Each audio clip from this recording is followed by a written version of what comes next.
Okay, good morning, everyone. It's 9 a.m. and I'd like to call to order the meeting for Columbia 911 Communications District Board of Directors, regular meeting, June 29th, and again, 9 a.m. So I see we've got Tyler online. Is Tyler, are you there? Yes, I'm here. Okay, and I'm getting ahead of myself here. So we're going to go ahead and do the flag salute.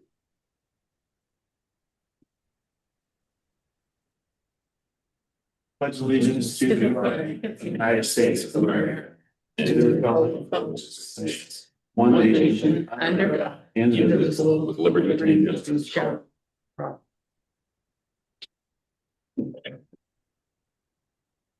Okay, so yeah, Tyler is with us online, and then we'll go ahead and do roll call, starting with Brian. Brian Tierney, Zone 1, Clatskanie. Shelley Vernon, Zone 4. Jeff Platt, Rainier. Mark Checo, St. Helens, Zone 3. Jeremy Tyler. Hicks. Oh, sorry, Tyler, go ahead. Sorry about that. Tyler Miller, Zone 5, Scappoose area. Executive Director, Columbia 911. Mickey Nichols, CFO. Mary Jo Beck, Office Support Specialist. Mark Celine, Technology and Facility Specialist.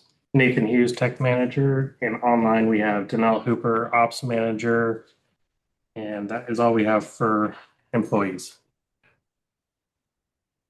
Okay, we'll go ahead and roll into, see, we've got Michael Peterkin online as well, and then Savani, I think she was on there as well. Yes, Hello. good morning. Good morning. We'll go ahead and go into public comment. Do we have any public comment?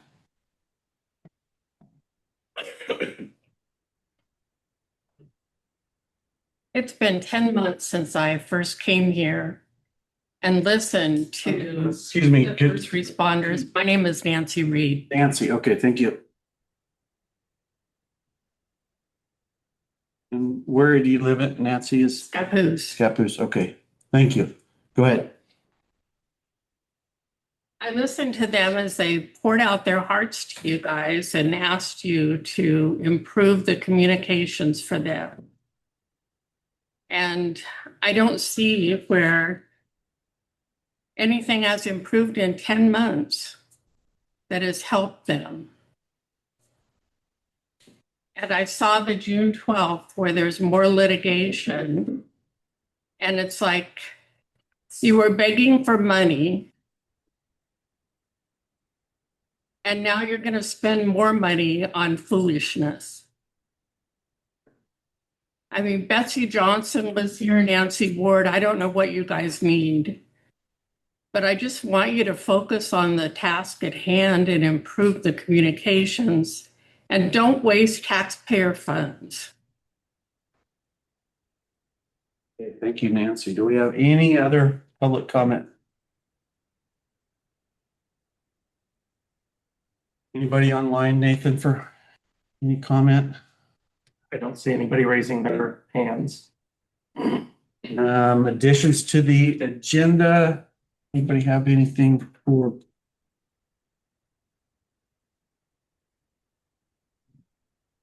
We'll go ahead and roll into approval of the minutes. Motion to approve the May 28th regular meeting minutes and the June 12th special meeting minutes as presented.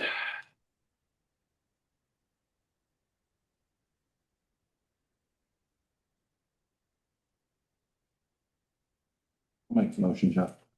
Okay, Mark's got a motion to approve both of them. Mark, is that right? Both of them, Yep. yes. Okay, Second. Shelley's got the second. Any discussion on the minutes?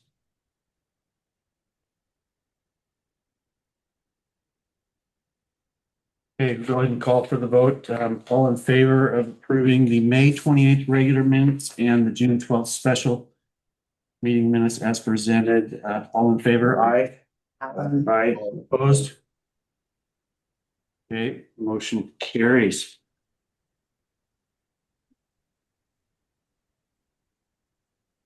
Go to Mickey, and welcome back, Mickey. So glad to see you. Yeah. Still. Financial reports, Mickey. Yeah, at the end of May, our benchmark was at 8.33%.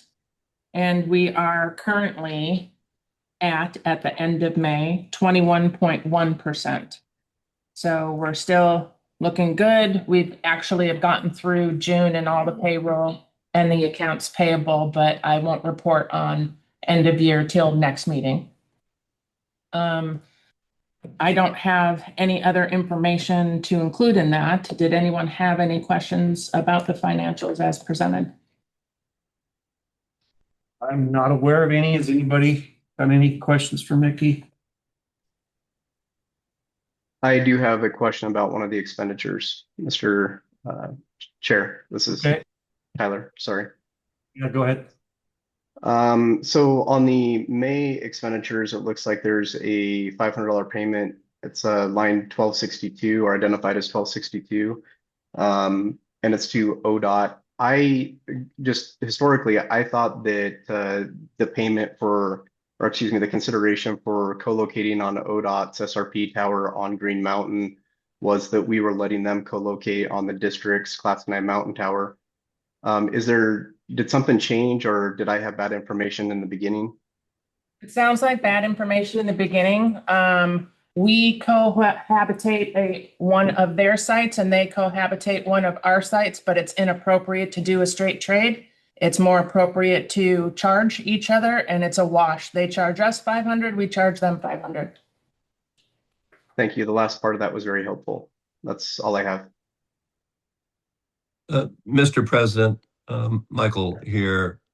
The one unresolved business that we've talked about is that we have audit letters that we are completing, and we'll have the audit letters done here shortly.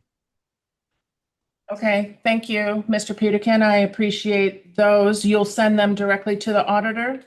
Oh, I'll send them to you and Jeremy first, just to make sure that you agree with the contents. But yes, they're in progress and we'll have those out.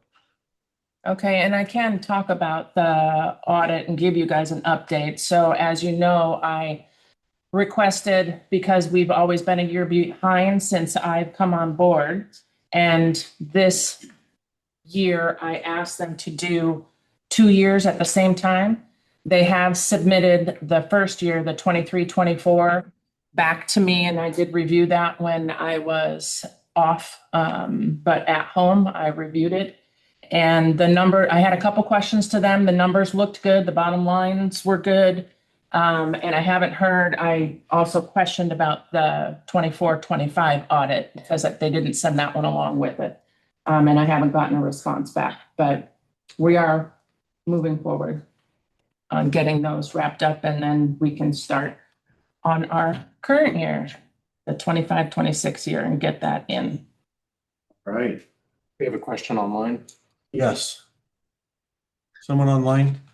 Yeah, Question? Mr. Chair, this is Tyler. I have a question. So what are the letters that are being spoke about? Are attorneys writing letters to the auditor, or can I get clarification on that, please? Yes, in an audit, they request from the attorneys all litigations, and the attorney is responding about all litigations for those years. Okay, thank you. And then is it possible to get the draft and the comments back from the CPA or the auditor into the packet so the board can actually see what the communication is back from the auditor? Once I get the finals, I do submit them to the board. It's not a final, it was just for my review. Yeah, I'm speaking about the draft. So when the auditor does their review and comments back on their concerns or their feedback, whatever you want to call it, is it possible for the board to see that? They didn't. Should it be in the board packet?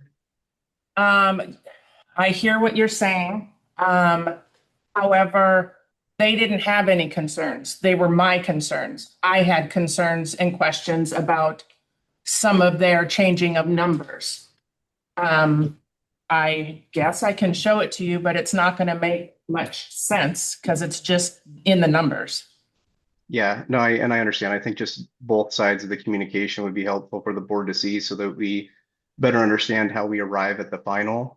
So if that is something that we could put in the board packet each year, just so that we are during the audit process, so we know the communication going back and forth, I think that would be just for matter of transparency and also so the board understands or has better context. I think that'd be helpful. I will definitely take it under advisement. Thank you. Okay, any other comment, questions? I have a question, Jeff. Yes. Mickey, when you said that the report that said that the numbers and things look good, could you elaborate on that for those of us that aren't real familiar with the process? Yeah, so the only question that I had to the auditors for the numbers, the bottom line, they're using all appropriate numbers and every line item all looked good and matched up with my books. The only thing that was different was about $30,000 that they put in a miscellaneous line item, and I'm not sure why they did that. I have a suspicion, but I needed clarification as to why they did that. I think it's so this year, the 23-24 year that they gave me is the first year that we moved to cash basis. Prior to that, we were accrual basis. So I think that 30,000 is that hang up in the middle of the transition switch, but I'm not sure. Again, the bottom line numbers all looked good. I just wanted clarification as to why they changed that miscellaneous number. Okay, thank you. All right. Any other questions, concerns, comments? Okay,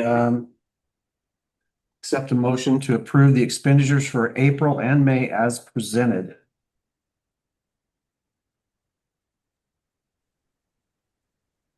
Motion. Okay, Brian, motion. Do we have a second? Second. Mark, second. Call for the vote. All in favor, say aye. Aye, opposed? Okay, motion carries. We've got resolution 26-04, 2605, 2606. So we're looking for approval of this resolutions for adopting the budget. Mr. Chair, may I interrupt? I would just like to put on the record that I'm abstaining from that last vote. Okay, thank you. Thanks.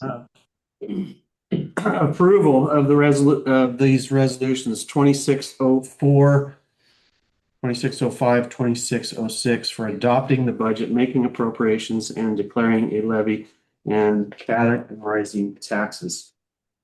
Do we have a motion for approving those resolutions? I won't read them again. Look for a motion. I'll make the motion, Jeff. Okay, Mark's got the motion. Is there a second? Yeah, I'll second. Shelley's got the second. Discussion or questions regarding these? Yeah, go ahead. Yes. I'm going to be a nay on this, and it's for the reasons that I've already expressed concern with the budget and how we got there and the lack of information. And I'm looking on the 901 district website right now at the proposed budget for 26-27 fiscal year, and it's not even updated for what was approved by the budget committee in the column on the LB 31. So again, because of the concerns that I've already previously expressed, I will be a nay on approving the budget. Thank you. Hey, any other questions, concerns, comments?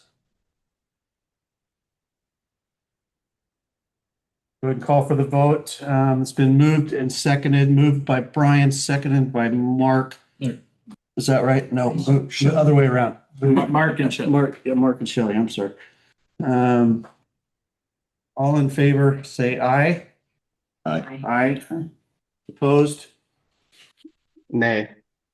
Tyler's nay. Motion passes. And at this point, I think we'll go ahead and turn it over to Danelle for the operations work. Hi, everyone. And just to make sure you guys know, I'm out of town right now at a NENA conference. It's the National Emergency Number Association conference. It's going really well here, and I'm grateful to be here and that the district sent me. I've got updates from operations on staffing. There's no change. We have 2 in training, and one of ours, Hadley, has moved to the final sign-off phase. She's doing excellent.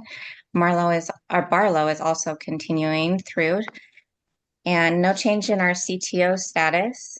As far as hiring goes, we do have one that just passed their background since I typed up this report and now has their psych eval scheduled. We have 2 other candidates that are on an eligibility list in case anything happens with that first candidate, or if we have another opening, we've got 2 people that are ready to go through the remaining steps of the process. Dispatch staff are continuing to contribute to all of our policies and training and working well with Kirby. And we've been coordinating with our user agencies regarding summer events. Just had the big Kiwanis parade that went really well. And I've been working with all of our agencies to prepare for the upcoming radio PM work that I believe Nathan and Jeremy are going to be talking about later. And included in my packet was a very nice letter of recognition from the Vernonia Fire Department about our dispatchers and how well they handled a lot of calls under pressure on May 31st. If you've had a chance to read that, just wanted to include it just to make sure that you guys saw that they're getting recognized.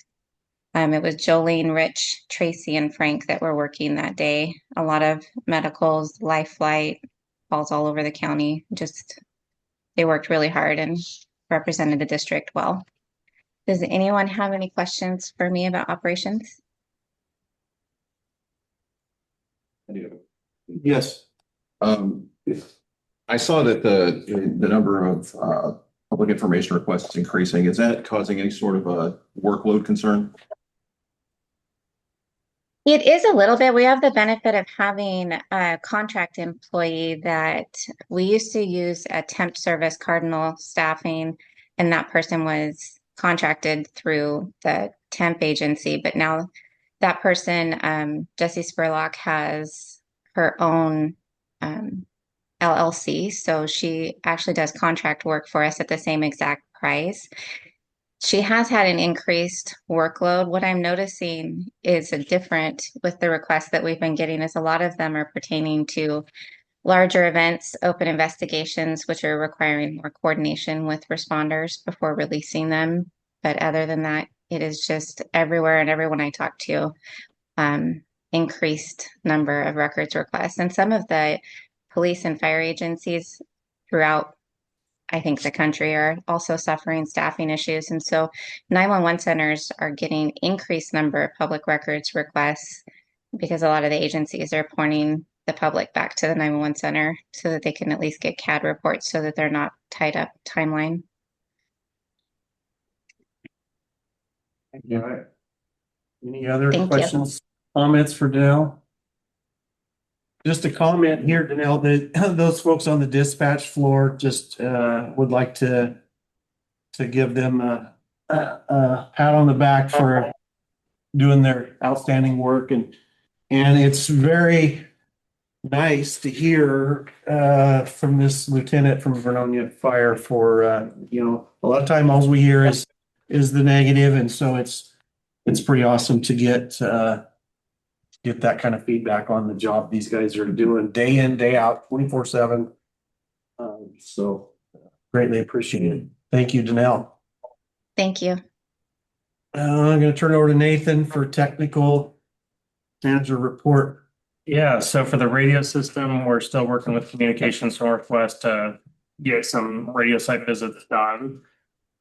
We installed some fencing to keep the livestock off the cabling over at Bald Hill. They were rubbing up against it and we were finding tufts of fur in the cables up there.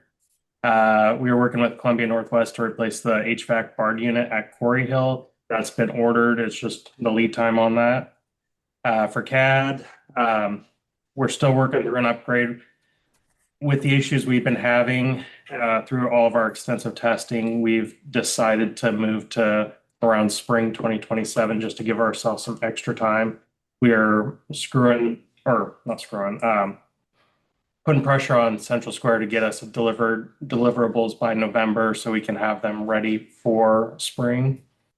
And then for the audio recorder, that's been ordered. We're just waiting for them to get us scheduled to do an upgrade on that. Firewall, we've made good progress on that. Hopefully in the next couple of weeks, we can do that migration. Next Gen 911, so that's the phone system. We attended a roadshow hosted by OEM, and multiple other agencies joined us over at WACA to hear from OEM, Lumen, CenturyLink, Intrado to present their plan for Next Gen 911. They showed us the timeline for ordinance rollout, and we are in the first phase. So possibly by the end of this year, we'll be Next Gen, which just means everything's moving from copper to fiber and everything's becoming digital instead of analog. And then for the facility, our power provider, Columbia River PUD, requested that we upgrade our meter. No issues with it. It was just time to replace it. So we did some preparation. We had our UPS maintenance just to make sure it would keep the load while they unplugged the old meter and plugged in the new one. Everything kicked off. The generator was on almost instantaneously. The guy doing the work was very impressed by how fast we can switch over our power. Any questions? No, keep up the good work. So, Big kudos to Merckx. He's been doing a lot of this work. Evident. yeah. Well, nice teamwork, guys. Appreciate it. Turn it over to Jeremy for executive director. All right, my director's report has the list of meetings that I attended this month, including one that you haven't seen before, a law leadership meeting on Thursdays, generally the same day as our board meeting. All the chiefs of police and the sheriff get together in one room just to discuss some of that stuff, their business side, trying to come together on different topics. They have invited us to attend as much as we possibly can. Of course, it's the same day as board meeting. So this was the first I actually got to attend, and it was it's nice to see the fire side as the fire defense board. The law enforcement side hasn't historically met in that kind of an environment before. Not that I'm aware of anyway. And so it's a relatively new meeting that they're doing to try to come together, and it's nice to see them all working together and having those conversations, and including dispatch also in that conversation. It's nice to see.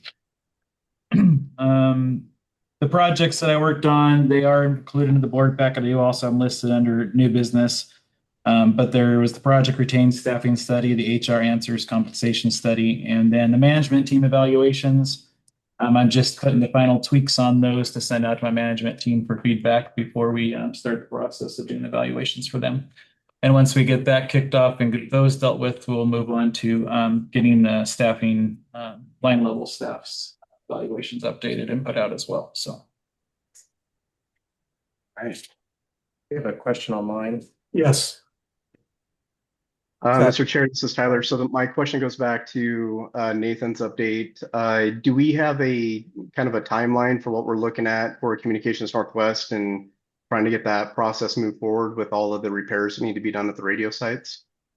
Yes, so in the coming weeks, we're going to be getting a lot of this work done. So, or not coming weeks. Yeah, coming weeks. I'm thinking July. So early July, we'll begin this work done, and then should have everything we need for the next July board meeting. So Communications Northwest is saying that they're willing to do up to three towers at the same time. So we have much more limited downtime than what we experienced with the Day Wireless plan. They're just able to dedicate text to a much smaller time window. So they're trying to get it done for us as soon as possible. And then they're saying within, if I remember correctly, a week and a half to 2 weeks max, they thought they could have a turnaround for all that data for us. And with the scope of work, so that we'll be able to take Day Wireless's and Communications Northwest scope of work side by side, and we can decide as a group what we want to push forward for. So it's requested to be as close to an apples and apples comparison as possible. Communications Northwest just didn't want to go into a blind using somebody else's data, which makes sense to me. So I guess my question is, how is that being accomplished? Because the district did not issue a statement of work, or scope of work rather, sorry, to these two. So how are they going about their proposal and their quote for the exact same things? So they're going to go out and they're going to do the same PMs essentially that Day Wireless did in their own version, the way they do it. And they're going to provide us a document with their plan and what they would like for a scope of work or how they would provide a scope of work, just so we can put the two next to each other. Day Wireless did get us theirs, but in all fairness, they requested theirs not to be made public prior to receiving Communications Northwest, just so that it's a fair bidding process between the two. So when we look at both reports, we can look at them side by side and not give one company an unfair advantage by seeing the other one's numbers first. So for clarification, are we talking about the PM where they're just going and they're testing and they're reporting the data from their preventative maintenance? That is correct. Okay. Yeah, they're going to go out to the sites. They're going to hook up to the equipment. They're going to provide that. They have all of our site data, and they're going to kick back a report. And we've been doing ongoing conversations with them. So we can certainly make any special requests if we want. I just don't want to ask them for something that we haven't received also from Day Wireless to give them an unfair advantage in the process. Well, I guess I'm concerned because we paid Day Wireless as their service provider to do those reports and to provide the data to the district on what our equipment is reporting to us. So I can understand that we're not going to give Communications Northwest, a competitor, the proposal with pricing on what the other vendors proposing, but why we wouldn't be able to give what we paid for from our testing data to another provider and have to have somebody do that over again. I'm not understanding that part. So we were able to provide the data that we paid for. They were made aware of that data. They just didn't want to go into this blind using somebody else's data. They wanted to create their own data. Okay, so they were provided the testing data from they've seen the testing results. Sorry, yes, they have seen the testing results, and that's what they were provided, so they know what where the prior response was, so they can go out and test the same stuff. Okay, and are we being charged for them going out and doing this testing? No, they've actually made it a free offer to us to go out and just so they can do the competitive bid and want to provide get an opportunity to have a chance at the work as well. So they are not charging us for the work. Okay, thank you on that topic. Jeremy, in regards to your update, I do have some questions, but I don't know if we're doing, so your compensation survey analysis and then also your, I'm sorry, trying to scroll here too, so that I can. It's listed down on new business, so I thought we'd skip down to new business and handle it there. I just wanted to touch over as a project that I completed, but thank you. Sounds good, thanks. All right, any other questions, comments, concerns? Chapter 4, I believe Savani has a PowerPoint.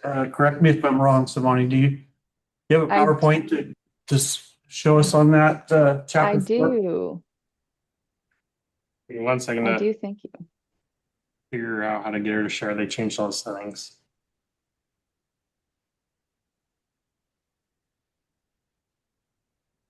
So Tyler's presented a chapter 4 with, I think it's in the board packet. I think everybody's had a chance to review that. And then Miller Nash has one as well. So I think when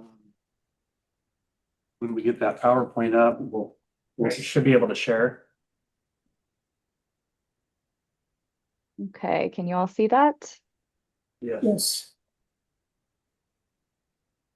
All right. Thank you. All right. Are we ready? Yes, go ahead, Savani. Okay. Thank you. So this updated version is in your packet. There are proposed revisions in the red line to the policy 4, and I understand the version that was presented to you all in January 2026. The reason for this update is that based on the last meeting's discussion, you all had expressed some desire to see additional language or comparative language from various agencies and what other special districts and cities, local governments are using for their similar policies. And so where we pulled from were 2 different sources: SDAO, the Special Districts Association of Oregon, and LOC, which is the League of Oregon Cities. Each of those organizations have model policies on these topics. The SDAO policy, I would say, is more intensive and more restrictive. There's more information in that model policy, which you'll see in the next slides. The League of Oregon Cities is more streamlined. And so basically what we did is we went through those two model policies and revised these three sections that are on your screen right now in red line in this version that's in the packet. So section 3, board conduct, section 4, duties and powers of the board, and then section 13, ethics. And those are the revisions that we'll walk through today. Here are the specific policies that we pulled from. These are available online. I also have the links at the end of this presentation. I'm happy to provide those if anyone is curious. From the SDAO, there's a board member conduct, which is their section 2.5, delegation, their section 5.1, and then communications with district staff, their section 7.2, and then the League of Oregon Cities Model Council rules, which is interactions with staff, which obviously to the extent we incorporated that into these changes, we had to modify it slightly to move away from city administrator, city manager language to the executive director and council member to director. So starting with the first suggested change, this is section 3, that's page 4.4 of the policy itself, which is page 50 in your packet, board conduct, section 3. The biggest change is the last couple of sentences at the end, that board members shall refrain from actions that would undermine the authority of the executive director. Members shall limit individual inquiries and requests for information from the executive director and or staff to those questions that may be answered readily as part of staff's day-to-day responsibilities. And questions from individual board members requiring significant time or resources, which is cumulatively 1 hour or more per week, shall normally require approval of the board first. And then any information that is received through those inquiries should be shared with the entire board. And that's pulled from, so these are the suggested changes. That came from a modification of the League of Oregon Cities policy, which you see here, which I won't read in full, but basically it reflects that this policy we felt was more flexible than what the SDAO offers on the same topic. So it has all the standard things, not interfering with day-to-day administration of the organization's or the local government's business, the special district's business, not undermining the authority of the city manager and League of Oregon Cities, here the executive director, and then limitations on individual communications rather than requests from the board as a whole. So there's more flexibility here than there is in the SDAO policy, which generally puts more separation between an individual board member and the executive director or other district staff. So for instance, so the communications with district staff is somewhat a mirror of the League of Oregon Cities model policy, but the SDAO communications with district staff is more restrictive. And generally requires that individual directors go through the board president to interact with the executive director. And we felt that that was a little too restrictive and generally not how you all are already operating. So that the League of Oregon Cities model was more appropriate. So I'll go back to the revisions on this and ask if there's any questions.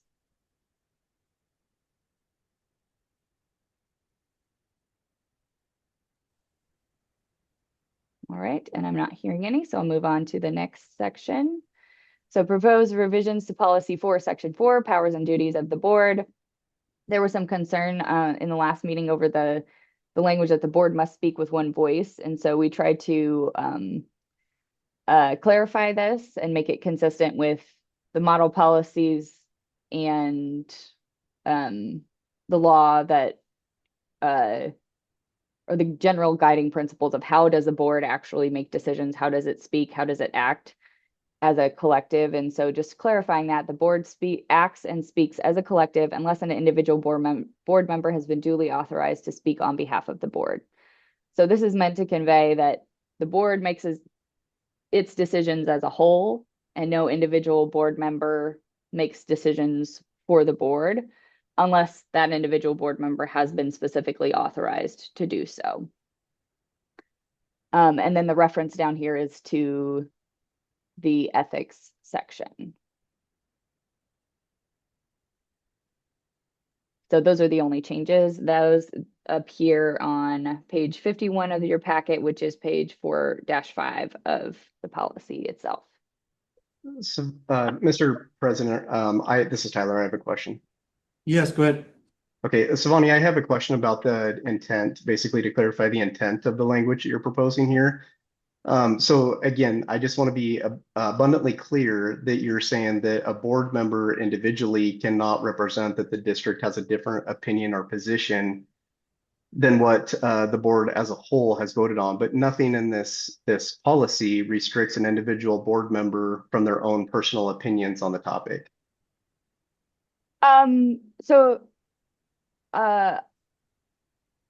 Yeah, so the way that you would speak as an individual board member on a topic, if you disagree, for instance, with the just to use this as a hypothetical, if you disagree with the position of the board, then that is a very appropriate topic for board meetings, for other public discussions that are authorized by the board for you to speak on that topic. What we don't want to see is, for instance, a board member, like you said, I think, going out and saying, speaking making their own opinions, but not making it clear that that's not the opinion of the board. Because when you are speaking as a board member, you are speaking for the board and for the organization. And so it's sort of a nuanced, which I think is what you're getting at, that this is a nuanced. Well, yeah, thank you for that. I guess I just want to clarify that, in respect of an observance of First Amendment rights too, as an elected officials have very broad protections under the First Amendment. And without getting into the specifics of that, there would be no way that the district could legally restrict an individual board member from making comments about their own opinion on anything related to the district. So I just want to be clear that nothing in this policy is trying to basically impede an individual board member's personal opinion of a topic. Now, I understand the way I read this is that basically the board takes an action and they vote on it. And if a board member says, well, I don't agree with that, that vote doesn't bind the individual personal board member to going out and saying, no, I didn't agree with this and here's why.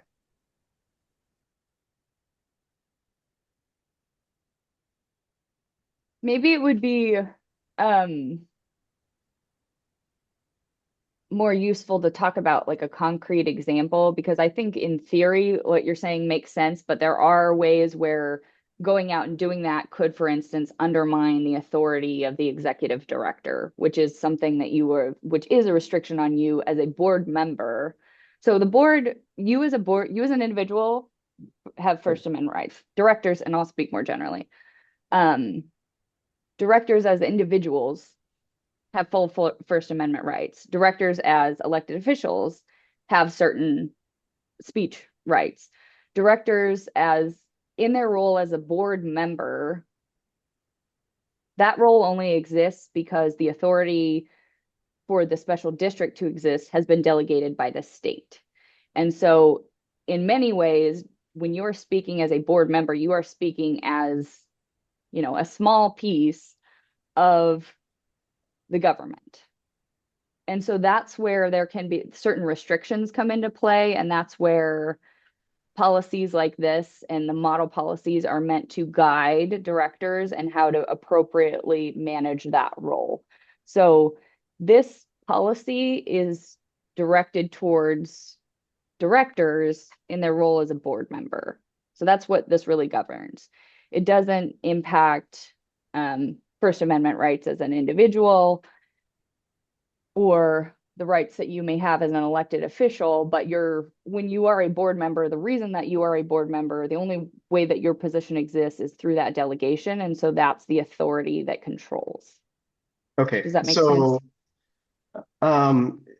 I hear what you're saying. I don't necessarily agree with it with the way that I'm understanding or hearing it, but I guess my concern is that we are elected per zone to represent our constituents, and we're elected based on, you know, the campaign that we do and our thoughts, our positions on certain topics, and that's largely why elected officials are voted into office. And so if I understand what you're saying correctly, basically when somebody gets elected because the people have elected them because of their positions and opinions on things, once that board member is a board member and votes on something, what a way I understand you saying is that board member as a board member can no longer have their opinion that maybe was really critical to their constituents, and that they can no longer criticize the district because 4 other people in this case, or 3 other people, the majority, in other words, basically said, we don't care about what you think. This is what we think, and you can no longer oppose it. So no, that's not what I'm trying to say. So if one director doesn't agree on something that is the authority of the board, so like a policy decision, then that is your individual opinion as a political member of the body, as an elected official, to continue to have your personal opinion, which I assume would be, and I'm sorry, I keep saying you're just because you're the one who's asking the question. This applies obviously to everyone. But so you as an individual board member, if you disagree with a decision, you are welcome to continue to personally and individually as a board member continue to disagree with the decision, but what you can't do is represent that, well, the board has said something that the board actually didn't say. And then the other restriction would be to the extent that it is undermining the board's ability, or the agency, the district's ability to act on what the action that the board took, then that would also become a problem, because as a board member, it is also your responsibility to, you are one vote. And so you may have your opinions, but where we might run into an issue where it would be if that opinion were to undermine some action that the board itself has authorized the district to take. Does that make sense? So there is some nuance in there, and it's hard to discuss without a concrete example. But like in terms of having political opinions, I think the board should be making these policies when you're campaigning or as an elected official. That's one thing. Another thing is the board has decided to go in this direction, and I didn't agree with it and that's reflected in my vote, but I can't take actions to undermine that decision, because that's part of my responsibility as a board member. And so it gets complicated, and it is difficult to discuss without a concrete example. It is, but I think it needs to first be looked under the lens of the First Amendment rights, because that's the problem that we have been having. So I guess my concern is giving the board a policy that is not enforceable legally, and then if enforced, it creates a liability situation for the board members individually getting sued, and then also, of course, could be certain staff. I mean, depends on the situation, obviously, but I think it's critically important that a constitutional lawyer looks at this first and gives their feedback on it too, because I think it is problematic for a candidate to run for office and they run on a certain platform, for the people to elect that person because they like that candidate's positions, and then that person go into the board and not agree with things, and then there be some sort of because you could say that anything that person does that doesn't agree with exactly what the executive director wants to do, for example, or any other staff or any of the other board members, you could arguably say that undermines that person's direction or whatever they want to do. That is highly problematic. So I don't know that this is the place to hash this out. Perhaps we can figure out a different vehicle for trying to get this in a better place that mitigates liability a lot better. And I guess I just, on its face, I just really don't understand what the problem is with anybody wanting to voice their opinion and say, yes, I am a board member, but this is my opinion. My opinion only. It's not the opinion of the board or anybody else. The fact of the matter is that they were elected by the people. They are a board member. That's a matter of fact. But what they can't do is, like you said, is represent that it's the opinion of the district or somebody else, but they certainly can say that it's their own opinion. That's my position on this. Well, and maybe we need to look at, see. So maybe this question is answered by, well, what does the board actually do? So the board makes policy decisions, and then the board makes administrative decisions only with respect to the employment of the executive director. Right. But then under that lens, though, then you get into more on my point that you can't restrict an individual board members, because then you're exceeding the scope of what the board member does, and you're triggering even more what somebody's personal taxpayer citizenship type position holds.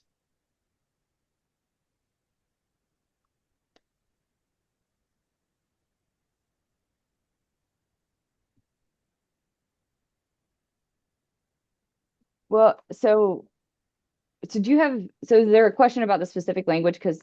Because individual board members have the right to attend and participate in board meetings, to vote on matters before the board, serve on district committees, and to communicate with members of the public about the district. Yeah, I in think their role as a board member. So is this policy, I mean, that seems to be covering what you're saying. Yeah, I think a lot of it is good.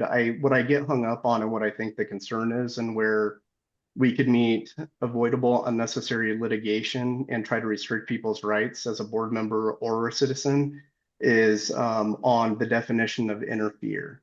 Because as I just got done explaining, you could articulate, or you could try to, maybe not articulate, but you could try to say that basically anything that an individual board member says it's opposite of the executive director or the governing body, whatever, undermines. So I don't know how you could plausibly make any sort of argument against a First Amendment claim by saying that somebody saying that's their personal opinion.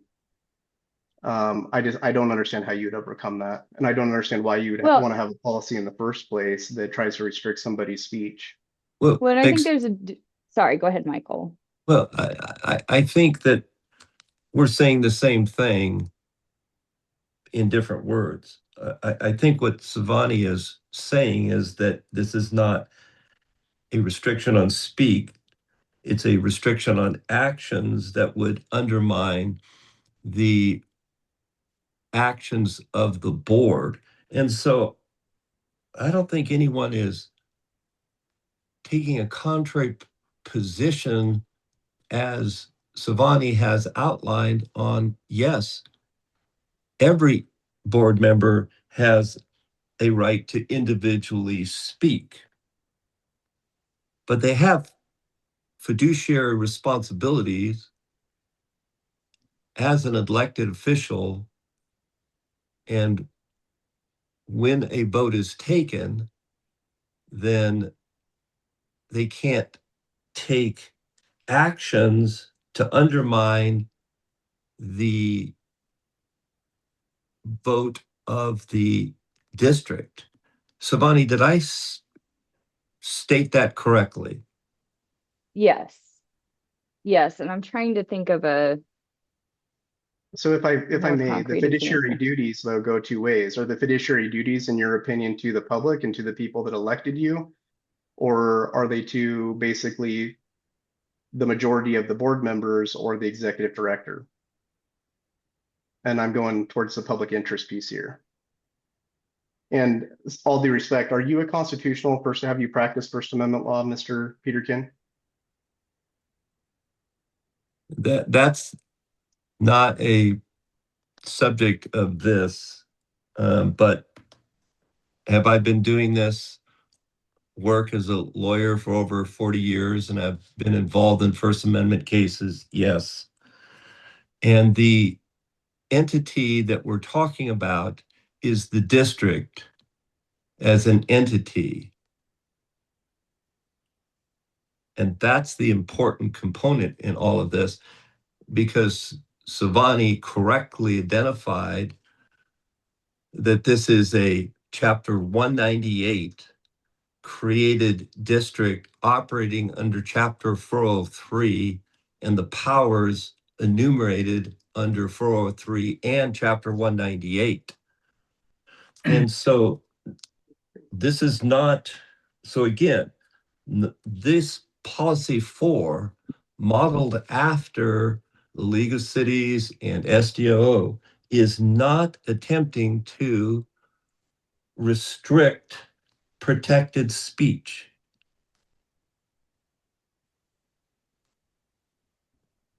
Savani, do you have anything further Yeah. on that point? Yeah, so that's correct. And I think the interference is really directed at the difference between individual board of directors and the board collectively as a policy-making group versus administrative. And so there is a clear line there on what interference is. If it's starting to have an impact on staff's ability to do their job, that comes up from time to time. Not just, I mean, it can come up even from members of the public. So there are restrictions on First Amendment speech and the ability to petition the government, even for members of the public with full First Amendment rights, because the government has to be able to function and has to be able to carry out the responsibilities that are delegated to it through the state and by the public. So that's kind of where you can draw that line. And so as a board member, there might be other ways where this is one reason why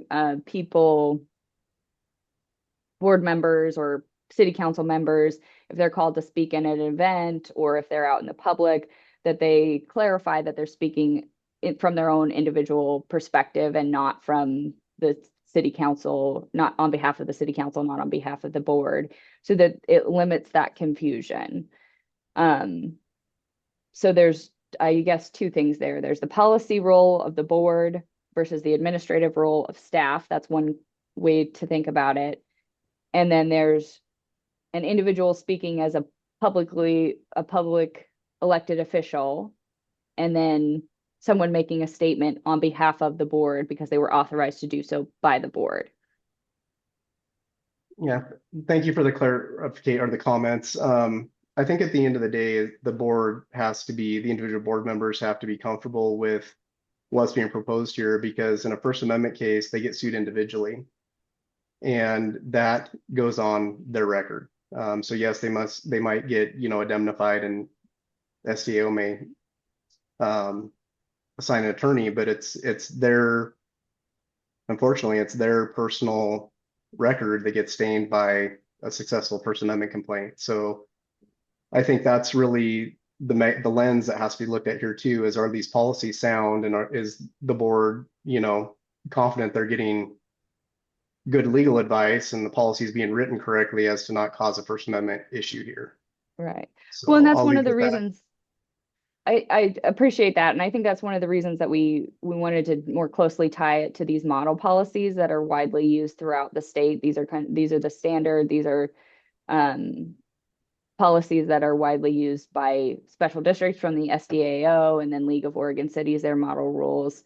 Some places have more restrictions in place just based on their community. And so that's one of the reasons that we wanted to draw from the models. Well, I get that, but reliance on models are just that. They're models, right? And they're okay until they're not okay. And they're okay until somebody challenges them and then case law is made. So I'll leave everybody with that. Thank you. Okay, any other questions or comments for Savani or I have anything regarding policy question. 4, Mark? Savani, do you think it might be beneficial or helpful to include some examples of what might fall under that umbrella? Under the umbrella of interference Actions that would undermine the authority of kind of that statement. of a board. Yeah, so one of the issues, so I think that's where this restriction comes in, the cumulative impact of significant time or resources from an inquiry. So there's there's a balance here that individual board members may need information to make policy decisions. They may have questions about the functioning of government. But typically we would see that raised in a public setting. So there's a couple, first of all, if there are significant communications or requests or requirements from an individual board member to staff, this happens with a city attorneys often. So that's one of the reasons that I'm personally familiar with it, that can be a significant drain on staff time, local government and special district resources, where if there's a certain line that's crossed, then that can start to interfere with how staff is completing their day-to-day responsibilities. Another example would be if the board has made a policy decision, directed staff to do something, and then an individual board member were to go and direct staff to do the opposite or to do what they had advocated for in the public meeting, but that's not the board's decision. That would be an instance of interference. Right. What I was thinking specifically was like, if we had the statement read, board members shall refrain from actions that would undermine the authority, of the executive director. But if we put in here from actions, maybe a paren that would read such as, but not limited to, public discrediting, ignoring directives, bypassing the chain of command, malicious gossip and rumors, things like that, that would alleviate some of the gray zone. I'm just trying to think if that might be helpful in the long run. Yeah, and it's I think we would have to kind of workshop that language, because we don't want to be, there's a difference between a board member saying the board made this decision and I don't agree with this policy, versus publicly discrediting or criticizing the executive director or another member of staff, which might have been more appropriate in the board's role as the overseer, basically the employer, which there's a specific and confidential process for that. But I think each of those examples could potentially have their own First Amendment analysis. And so we'd want to make sure that we have concrete examples in there that are clear. Mark, one of the problems in interpreting, whether it's a statute, a policy, or a contract, is that you have to be very careful about putting in specific examples that could limit the usefulness of the words, and actually could create ambiguity. And so if you wanted to put in examples, boy, we'd have to look at it very carefully. And then how do we restrict it?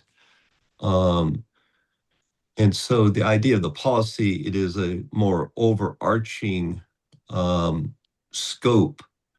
And if there are individual situations that arise, then you can look at your analysis under various laws.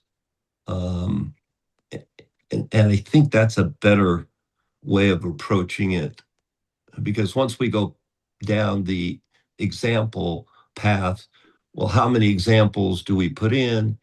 And then how far afield do we go? And that's one of the reasons why these policies are an overarching look and doesn't go to the granular analysis. Understood. But you know me, I'm a communicator and I like words and I'll use them all up. Savani, do you have something to add to that, or if you agree or disagree? I agree with that.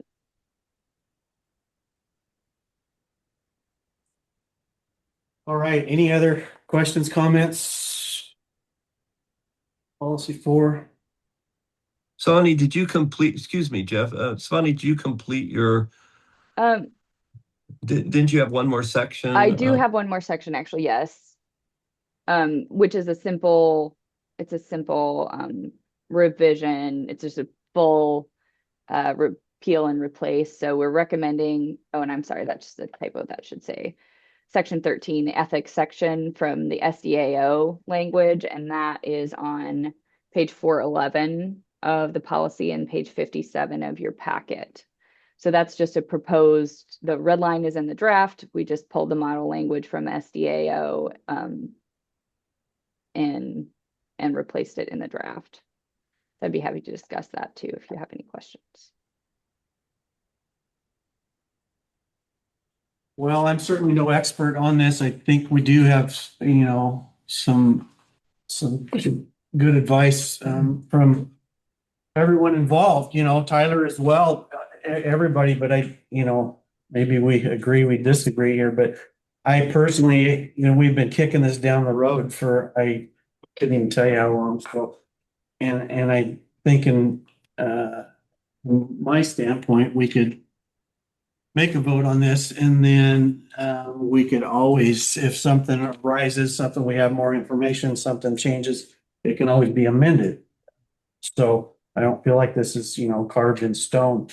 This is the way it is. So any other comments? We've heard from Mark, we've heard from Tyler, Brian, or Shelley. Mr. Chair, I have not yet talked about the draft that I put in there that I would like to Okay, summarize quickly. hold on just a second, Tyler. So any comments at this point from Brian or Shelley, or no? Okay, Tyler, let's hear from you. Okay, so the other issue that I found in reviewing, and it's not just with this specific policy too, but we seem to be cutting and pasting or regurgitating the law in these policies. And the problem with that is that laws update and then our policies get outdated. Why not just reference the law and where you can go and read the current language of the law? Like this policy, for example, is it's multiple pages. I won't sit here and count it while y'all wait, but I condensed the draft version that I sent to basically reference the applicable law, but not sit there and copy and paste or try to re-summarize what the law says. And that's a policy, or excuse me, that's an issue with a lot of the district's policies, because as soon as the law changes, then the policy becomes basically out of date and a problem. So why not just, instead of copying and pasting all these things that the law already says that automatically gets updated, why don't we just reference that and where these updates can be found? The other thing that I found in reviewing this Chapter 4 policy specifically was that there is so much in here that has nothing to do with board policies. That would be much better organized into its own chapter or its own policy. For example, the advisory committee. For example, credit card spending limits related to staff. Those things don't have anything to do with, they're not directly related to the board. They should be in different sections. So I think we have a much bigger endeavor here too in updating these policies, and also not creating work every year for somebody to go back in to make sure that the law hasn't been updated as it's been copied and pasted into these policies, which is unnecessary.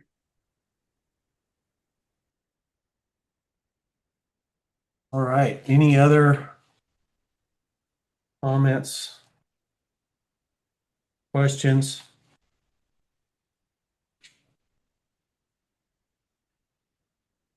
I'd like to hear from the other board members. Do we want to vote on this now, or do we want to kick it down the road some more? So what is the choice of the board? Mark, what are you thinking? Well, I mean, I know we've moved this along quite a bit, but my concern is that we do vote on something and put it into a board accepted policy that there will be some liability that we're unaware of that may be involved, and that is a bit concerning to me. I feel like even though it's taking as long as it is, the adage of measure twice and cut once may be more appropriate here. Brian? I'm gonna echo Mark on that. I hate to keep pushing it, but yeah, I don't want to see us get into Right. anything that's gonna create more liability down the road. I think we need to be absolutely sure in the wording we use and whatnot, so. Shelley? Well, I will say, I believe it needs to be in writing that me as a board member, I'm not gonna go on the computer looking up laws and stuff, because if you know how those laws are written, they're hard to understand anyway. So we need something in more layman's terms that we can understand when we read it. So there's that. Right. Okay, so, Mr. Chair, may I throw a suggestion out? yes, Tyler, go ahead. So why don't we take what Savani and Mr. Peterkin, Miss Miller, sorry, Savani, no disrespect, and Mr. Peterkin have came up with, and why don't we just have somebody that practices First Amendment constitutional law just look at it and see if they see any issues with it? Because I think the part that the board struggles with right now is just making sure that constitutionally, under the First Amendment, it's sound and is not going to create a claim on its face.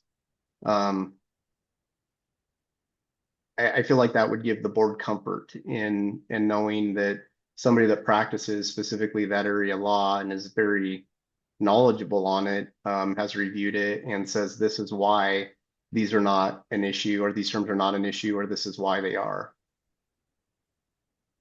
And to compound on that, SDAO or the League of Oregon Cities may have already done that, and they may have those resources readily available. So it may not be harmful just to reach out to them and inquire about that. Yeah.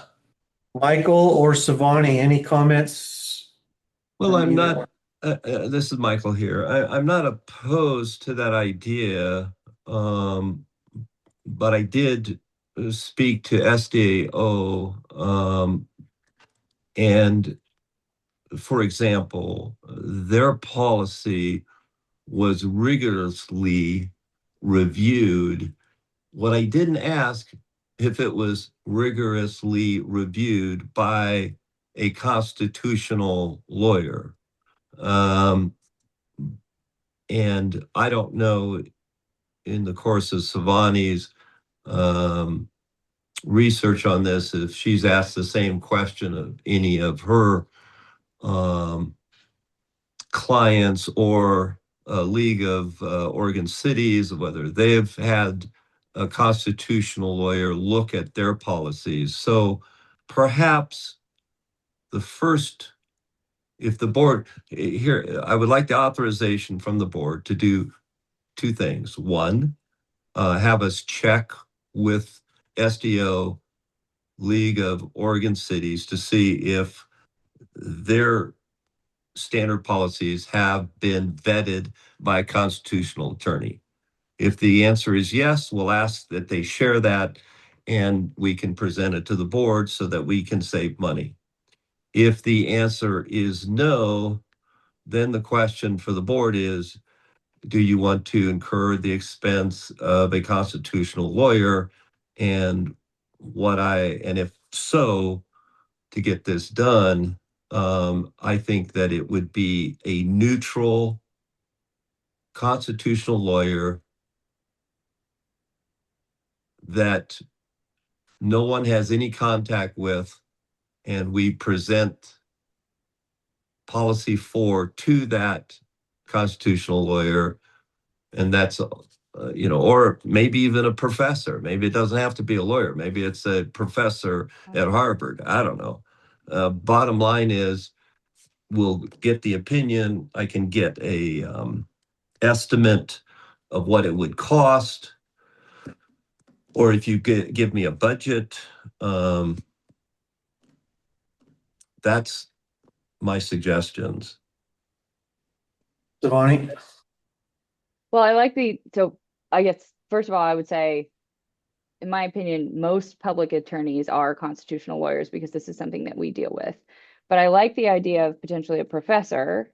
It would seems difficult to me to find someone in Oregon who practices solely constitutional law, but I know there are people who focus in it. The idea of a professor is interesting because they would be the most up to date on a broader scope. And so I agree with that plan. That's an interesting idea. And to the extent we could find someone to do this kind of analysis and within, for a reasonable amount, that makes sense to me.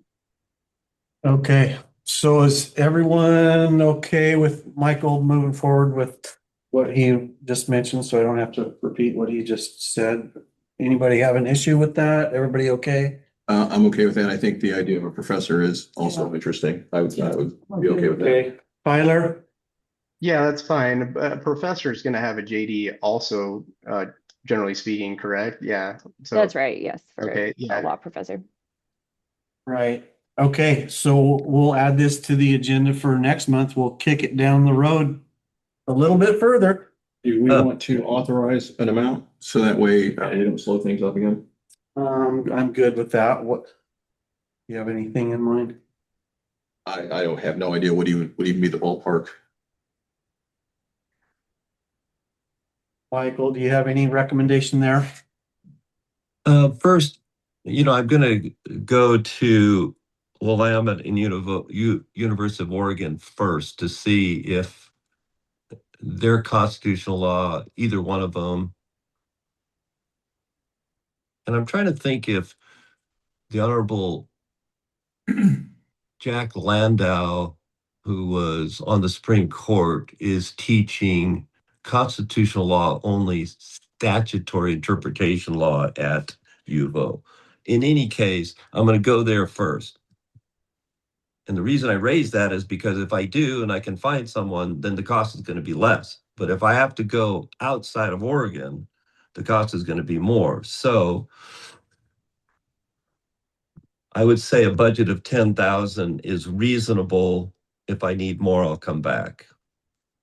Mr. Chair, I do have a concern here. So we're paying $495 an hour for Mr. Peterkin, and I believe $300 for Savani. Why don't we have Savani lead this effort at almost $200 less an hour? Well, if I can speak to that, Mr. Miller, given Mr. Peterkin's connections, it's probably going to be more efficient for him to do that. Particularly if you have a contact information for Justice Landau or have interacted with him before and in a professional setting. That's not something that I've done before. So, it might be less per hour, but more hours. I have his cell phone. Okay. I did have a clarifying question for the board. So are we anticipating the full policy would be reviewed? Or are there specific sections? I mean, I think section 4 was the one I had concerns with. Yeah, that's the one we're trying to deal with right now is section 4, chapter 4. Well, she's talking about Specific. what I individual raised. sections in the. Yeah, we have a lot of content in there that has nothing to do with the board, like credit card spending limits and things like that, which I have a follow-up question on that, but that's what I think she's referring to. Yeah, and I think there's just a couple areas there that are of concern. So I don't think we need the whole chapter. So probably section 4, the areas that we discussed today. Would that be right? Yeah. Section 3 and section 4. Section 3, yeah. Okay. So 3 is board conduct, then 4 would be the powers and duties. Yes. Okay. And to the extent there's any cross references, we can follow up on those. Okay, thank you. Sorry, Justin. So, no, you're good. I guess need a motion and a second to approve up to 10,000 and review sections 3, section 4. We'll accept the motion in a second.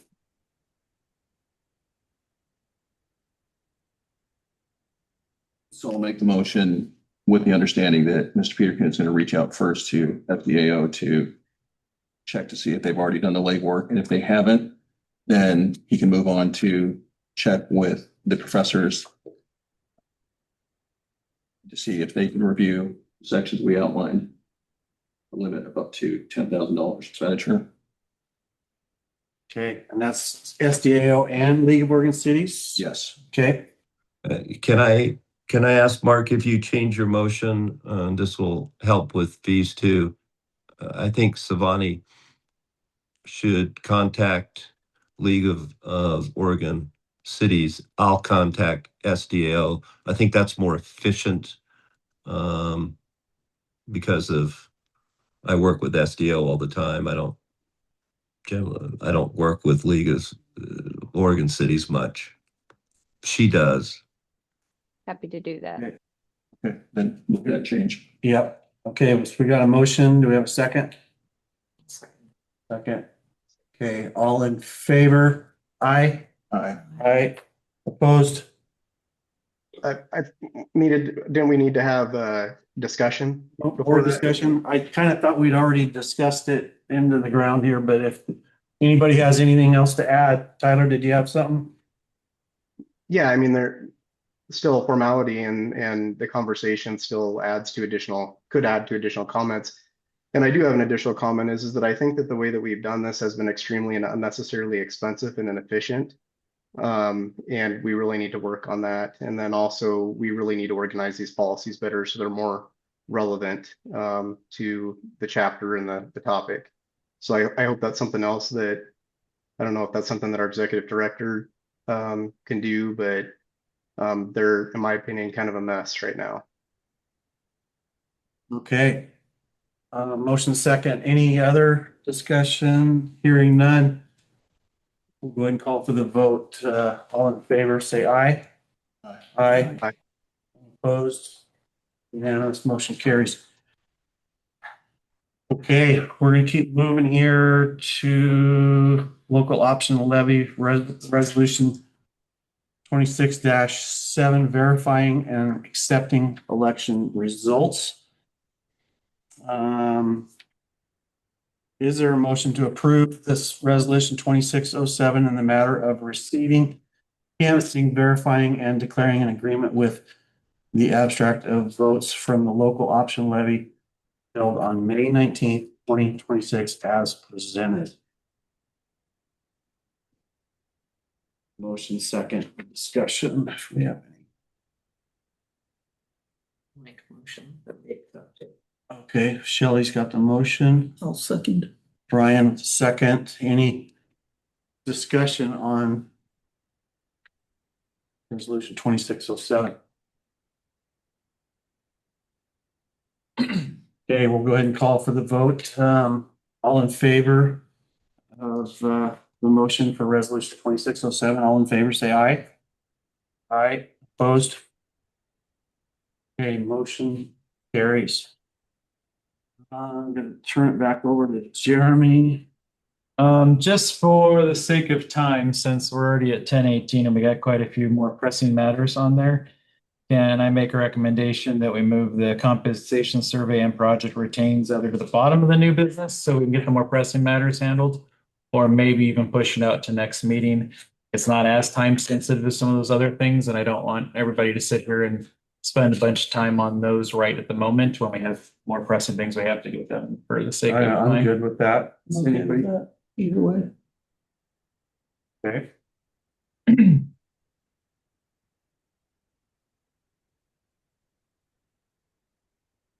Board member appointment, zone 4. Is there a motion? So we've got, how many candidates do we have here? We got 3, is that right?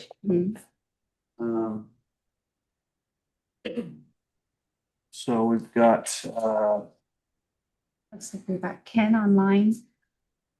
Are you one of the candidates? I am. Oh, in your name? David George. Nice to meet you. Thank you. Or looks like Kirk called in. Oh, he did? Okay.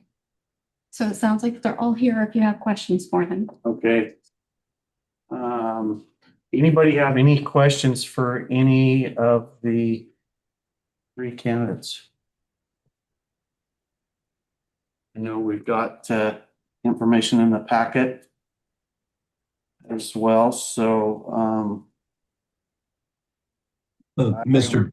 Mr. President, Yeah, go in the ahead. past, when the board fills the position, um, they, I've seen the board give 3 minutes to each candidate if they want to say why they want on the board, if they want to supplement. We want to be very fair in this process. Maybe questions come afterwards, but it's entirely up to the board and the candidates. Yeah, I'm good with that. I think I think it's fair. It'd be nice. Anybody has anything here, to so, know or- we've got one gentleman here. Oh, go ahead. Good morning. My name is James George. I am currently the Vice President of the Vernonia Rural Fire Protection District Board of Directors. I'm in my third year right now. I've also, while living in Vernonia, have been a volunteer firefighter. Worked close hands with MIST and obviously Vernonia. I've done training literally right next door. Very active in the community when it comes to issues of this. So I think I can bring a lot of knowledge down here from up there due to the fact that I do work hand in hand with MIST and the staff we have. Got all my public meeting law requirements that the state does taken care of. Actively getting SDAO emails and do webinars and conference in 2025, which is very enlightening. Just try to educate myself to better help my board, which possibly I can bring to this board and help out however I can. So thank you. Okay, hold on a second. James, anybody got any questions? Comments for James? Okay, hearing none. Appreciate it, James. Thank you. We'll go ahead and move on to, we have the other two online, is that right? Yeah, so we'll go ahead and move on. I don't recall the names of the other two. Help me out there. And Eric Cook. Okay, Eric Cook, are you there? Eric, if you're having trouble unmuting, press *6.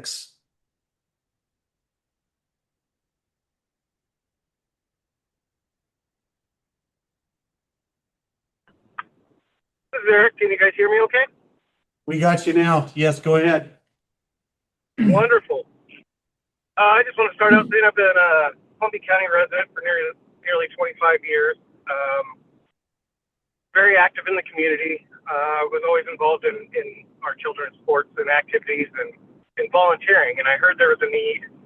And I understand the importance of communications when it comes to public safety and first responder safety. I just wanted to offer my experience and what I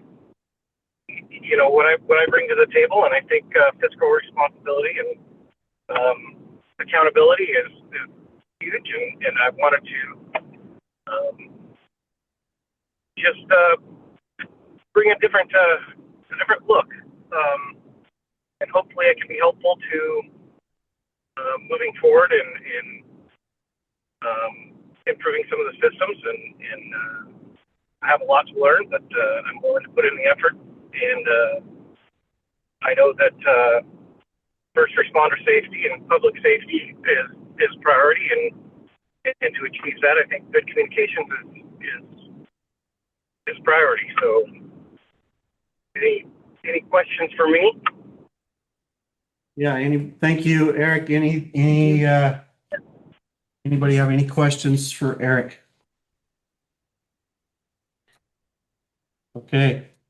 Thanks again, Eric. And then the last one I think is Ken Lawrenson. Kenneth Lawrenson. Good morning. I think I'm not on mute, correct? Yeah, we can hear you. Yeah, go ahead. Okay, thank you. Good morning, board. I was asked by a member of leadership at Scappoose Fire a couple of weeks ago if I would throw my name into the question. And frankly, I'm humbled and honored to be considered for this position. We moved into Columbia County about 12 years ago. I've been in Zone 4 for the last 10. I understand the difficulty of communications out here. Just as first of all, as a homeowner trying to get internet, trying to negotiate that into the ability to call somebody on my cell phone. As a first responder,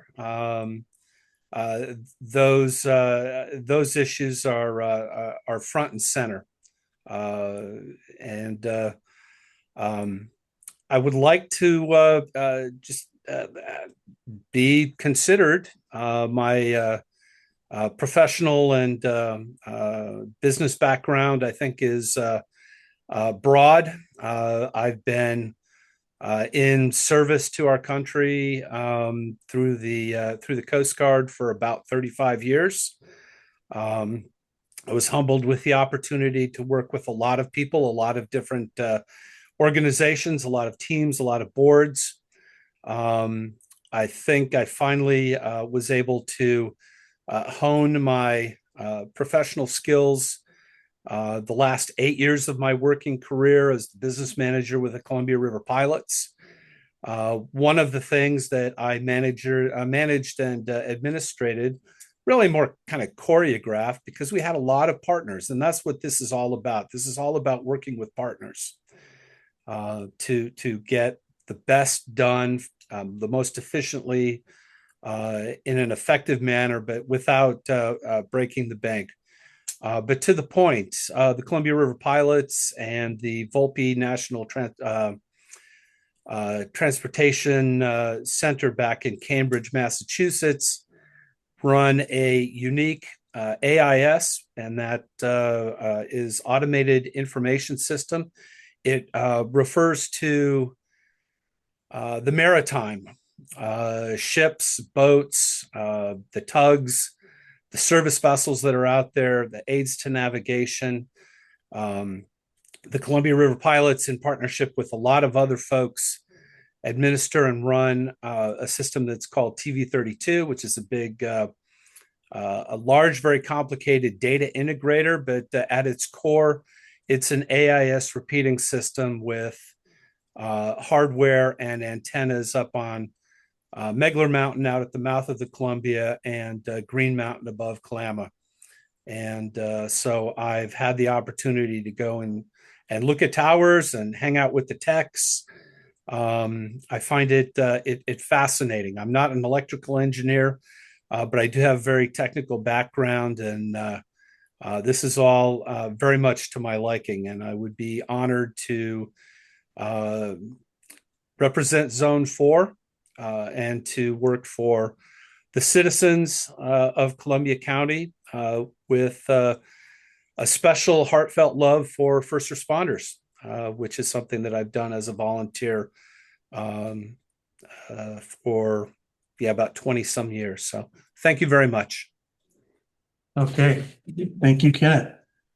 And so this is for Shelley Hennessy for her remainder of her term, which is, when's that? Do you have 2 years? Anybody know? 2027. 2027, so. Excuse me. Okay, it's a nice problem to have here because I think we've got 3 very qualified candidates. So in the past, it seems like just maybe have 1. So it's kind of a nice refresher to see that going on. So is there a motion to appoint a candidate to the remainder of Shelley's term for Zone 4 beginning July 1? Well, I would like to make a recommendation out of these 3. I think the most qualified, and the reason I'm stepping down is because I don't feel like I'm able to fulfill what I need to fulfill, and I think that Kenneth Lawrenson, if I'm saying that right, Close enough, ma'am. I've been called worse. has the background to be able to step in here and not be blind like I was coming into this. That's my recommendation. Okay, so we've got a motion for Kenneth. Do we have a second? Mr. Chair, I've had my hand up too prior. Okay, Mark's got the second, and then Tyler, go ahead. Did you have a So what I was going to say prior, but this is fine, is number one, thank you all three for applying. You all have good qualifications, so thank you very much for showing your interest and willing to commit your time to be part of fixing and maintaining our emergency system. One observation that I did have in reviewing all three of these letters is number one is we already have 2 board members on our board with fire service background, significant fire service background. And 2 of the candidates have fire service background, and we have one that does not. I think diversity and balancing the board is important. We also received a letter of recommendation from Sheriff Pixley that I think Mr. Hypes had sent, Executive Director Hypes had sent out to us for Eric Cook. So I just want to put my observations on the record here as well. Thank you. Okay, any other comments, questions? Okay, so we've got a motion for Kenneth from Shelley. We've got a second from Mark, I believe. All in favor for Kenneth, say aye. Aye. Opposed? Nay. Nay, okay. Motion carries. Welcome aboard, Kenneth. Thank you. Yes. Yes, so I will, if you can give me contact information, I will start the process of getting our new board candidate on board with all the right information. Okay. And what exactly does that entail for the record? Just based on our policies and past practices, just an orientation. So why wouldn't our executive director do that? Well, certainly the executive director could, but in the past, the general counsel has always done the orientation. If the board would like to change that practice, I'm certainly open to that suggestion. Yeah. So we're going to pay $495 an hour to get a new board member up to speed. You can bring it up to the board. In the past, Yeah. It was important. The board thought that it was important, and it's not just me as general counsel, but as I understand it, for the last 20 years, that's been the practice. If the board would like to change that practice, by all means. Well, I'm putting it on the record now, the way that we're using taxpayer money here. So thank you for your comments. Does anybody want to make a change? We want to continue with what we've done in the past. What's the choice of the board? Mark, what do you think? I think Tyler makes a solid point. Even though this has been the way it's been done for the past 20 years, if there's a more cost-effective way to do it, given what the budget has been approved in, I think we need to consider it. How about this? I'll do the orientation without cost for the good of the district, because I think that's important to do the orientation. Okay. Is everybody good with that? That eliminates the concern of the cost, and appreciate that. Dollars are tight, as we all are aware. So. Thank you, Michael. Thank you. We've got the engagement letter for an investigator. I think I'd like to go into executive session, and then when we come out of executive session, we can take action on that if needed. So, go ahead. So the engagement letter piece is going to be moved to. I think, I would like to discuss that in executive session, and then is when we come out of there, pending the discussion, then we take action if needed. Is that? I think that's where. You have that discretion as Yeah. the board president. Okay. We got member comments, and then we'll go into executive session. So am I missing anything here? There's been a lot on the table here. I want to make sure I'm not missing anything. Okay. We'll go ahead into board member comments with Brian. Just again, welcome back, Mickey. And as always, just, again, thank you to all three candidates for your interest in the board position, and welcome Kenneth to the board. And as always, to Donnell and the staff, thank you for your continued hard work. It's always appreciated, and it is noticed. It's noted by Lieutenant Abney from Vernonia, and we notice it in the north end of the county as well, and it's appreciated. Okay. I'm going to skip over you, Shelley. I'm going to go to Mark. Well, first, I'd like to welcome Mickey back officially. It's always, good to see your face and get the information firsthand. We were struggling a little bit without you, but glad you're getting us caught up. Thank you. And hopefully things continue to improve for you. So, do also want to thank all three candidates who showed interest in applying for position 4. Shelley, thank you for the time you spent on the board. I think that even though the board doesn't always agree, it is always good to have the various opinions and discussions, and that is the way to move things forward. And if we've reached that point where you don't feel that you're able to be a part of the board, then I'm sad to see you go, but it will be exciting to have Kent on. So life has changed. It's what we do. We adjust and we move forward. So thank you for all that you've done. Thank you. And I did want to thank Vernonia Fire for taking a moment to send in the letter to recognize our dispatchers and their professionalism. I think that's really helpful and key in make sure that our employees know that they are being recognized and seen. Other than that, we are having some tough conversations, and I'm glad that we're able to find some middle ground to move some of them forward, or at least find some pathways to get some forward motion on these. So thanks everyone for that. Okay, Tyler. Thank you, Mickey. Glad to hear you're back. I hope your recovery is going well. Again, thank you to all 3 of the candidates. Ken, welcome aboard.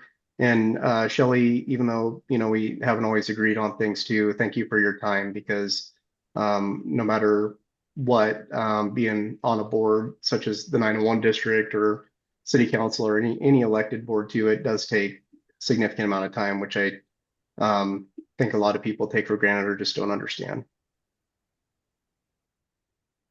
All right, just gonna kind of echo on what has already been said. So yeah, shout out to Mickey. This place is not the same without you. So we're glad you're back, and hopefully speedy recovery as well.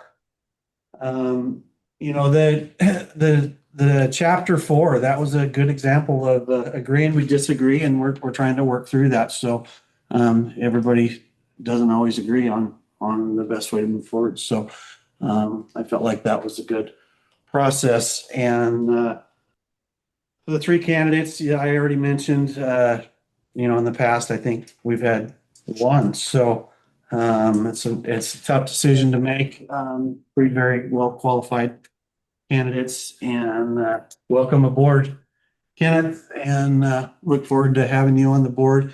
And I can't say enough about Shelley and the amount of hours that she's put in and the dedication, and going to be missed, and happy. Your calendar has opened up a little bit now, so you can kind of take a sigh of relief. So I think with that, we'll go ahead and move into executive session, and then under ORS 1.92660 subsection 2B, discipline of public officers and employees. ORS 192.660 subsection 2H, legal counsel, and 192.660 subsection 2I, performance evaluations of public officers and employees. Do you want to let Shelley have her comment? Oh, I'm sorry, Shelley. I completely shut you down because I was going to save you till the end. Let me talk. So, yes, I skipped over you to save you till the end, and then I shut you down. So, yes, Well, Shelley. thank you all for the nice comments. Glad to see everybody, Mickey back. Really nice to see somebody recognize the dispatchers. That's pretty awesome. And thanks to candidates for coming. Wishing Ken luck in getting situated. I know it takes a little while to get on board with things. I really wanted to say to the public that this radio thing has been looked at. We are trying to move forward. It has been going on ever since I've been on this board. And it's frustrating for all of us to see that people don't see that we're trying to make efforts in that, and that things don't happen overnight, and it's not anyone's particular fault. It is a lot of entities involved in it and trying to make the right decision. And I wish you guys all the luck with getting there. I'm not going to just go away. I'm going to watch to see how things progress. And I'm just hoping that with the right team, you guys can do what's right for the taxpayers and yourselves, and we move forward. Well, now you get Thanks for letting me be here. the other side of the fence that can send in all your complaints and grievances and concerns about what's going on at the meetings. Yeah. Okay, we'll go ahead and adjourn. We'll take about a 5-minute recess and then we'll go into executive session. We're out of the executive session, back into regular session. So at this time, I'd accept a motion to authorize engagement for an investigator, either Gibson Law or Michael Tom as presented. Mr. Chair, I have a couple questions, or do you want to wait till after second? Let's do a motion second and then we'll do a discussion. All motions. Okay, Mark's got the motion. Is there a second? I'll second. Okay, motion second. Discussion. Tyler. So at the June 19th meeting, that was called as a special meeting, I believe is what it was called. We had a proposal from Hart Wagner, and I thought that we had appointed them, or the board had made a decision to appoint them as the investigators. What happened there? And then my second question is that there's no context between in the board packet here for Ryan Gibson. There's a letter from Ryan Gibson to apparently be an investigator from what I get, but there's also one for scrolling, Michael Tom of Northwest Workplace Investigation. So I'm a little confused why the board had already approved Hart Wagner on the 19th. And then without context, we have 2 additional letters for engagement of 2 different investigators. Can somebody please explain that? Yeah, Michael, I'm going to turn it over to you for that. Yes. So Karen's role was different. She was not ever going to be the investigator of the complaint.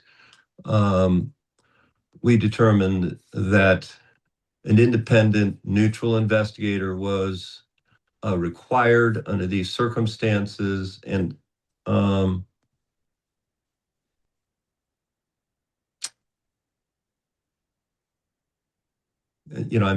pausing because the complainant is in the room, Mr. Hypes. Should I step? Would we like Jeremy to step out for a minute, or are we good?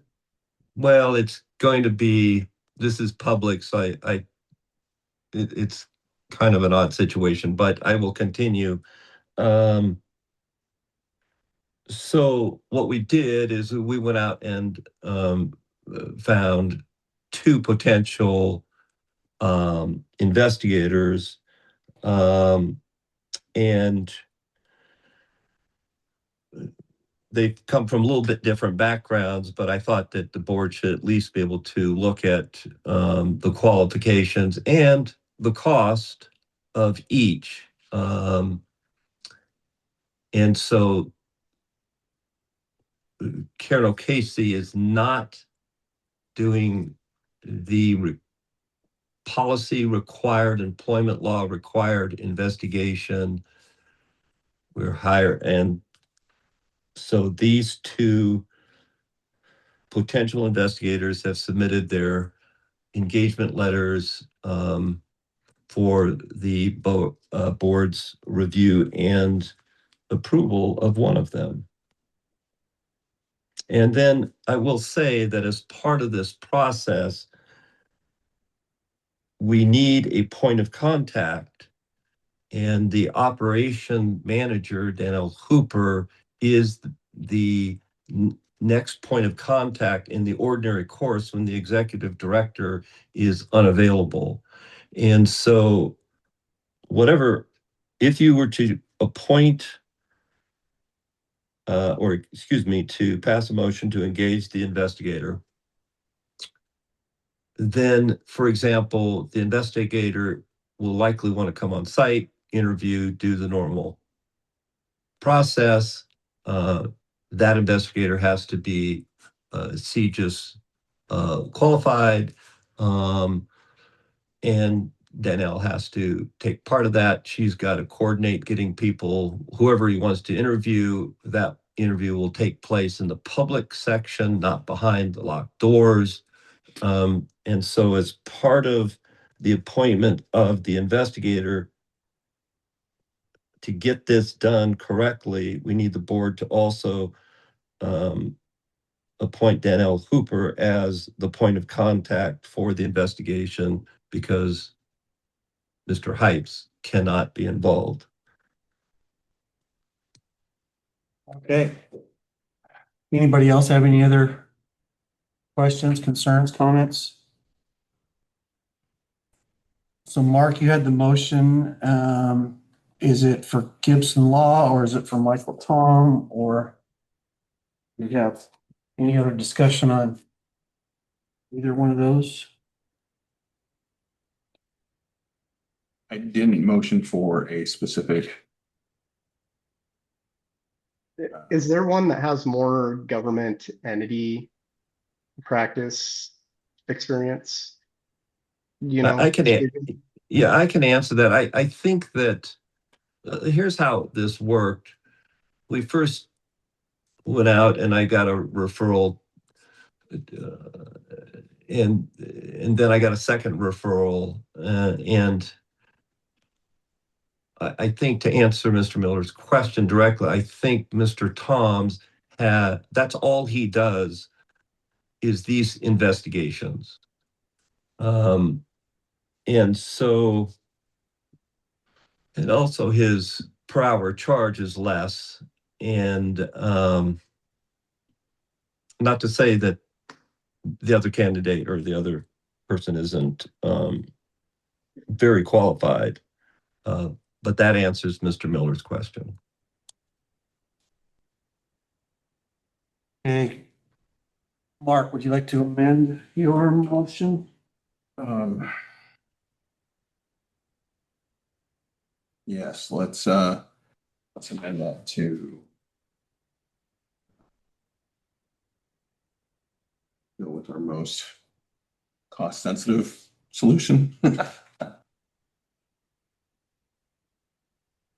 Did you want to authorize Danielle as point of contact? Yes, I think that's smart to do as well. Okay, so we're amending the motion to for Michael Tom to conduct the investigation and for Danelle to be the point of contact. And there's a second as well, I think. I'll second that. So, any other discussion on that? Okay. Hearing none, we'll go ahead and call for the vote. All in favor of Michael Tom, aye. Aye. And opposed? Okay. And then Tyler, were you abstaining from that or did you vote Yes. when we did? You Yes, abstained. thank you for asking. Yep. Okay. We've got the compensation survey that we could discuss and we got the project retained, so. Do we want to jump into that at this point? I think so. And did you, while I was gone, was there a vote to extend the time of the meeting? 'Cause don't we have to do a vote for? Yeah, we did not vote on the extending, so, we're past our. Normally 11 o'clock would be it, Yeah. so if you want to concur on the meeting, we would need to vote What's- to. What's the choice of the board? Do we want to adjourn or do we want to push through these last couple items? And with both the compensation survey and the project retains, they're not super time sensitive, so I mean, I'm more than happy to discuss them now, or we can wait till the next meeting. It's totally up to you guys in both cases. I'm okay either way, so whatever you guys want to do. Good for about another hour, hour 15. Okay, Tyler, do you have any time constraints? Are you good? I'm okay. Thank you. Okay, so if everyone is okay with that, we'll go ahead and push through. Okay. We need a motion. We do need a motion. I'll make a motion to extend the meeting to complete current business on the agenda. Second. Okay, motion second. All in favor? Aye. Aye. Aye. Opposed? Okay, we'll get these last couple items. All right, so we'll go ahead and start with project retains. So there was a request for a study as per se of not staffing those other positions, like keeping us at 13 dispatchers. As far as time constraints and financial constraints, APCO International had worked on this process called retains. It's been around since I believe the initial was the early 2000s and then updated again in 2018. This was a combined work of effort between APCO and NENA, the National Emergency Number Association, as well as there were three, if I remember correctly, three colleges that were involved. Sorry, I don't remember the name of the colleges off the top of my head, but they are listed on the Project Retains website if you want to go take a look.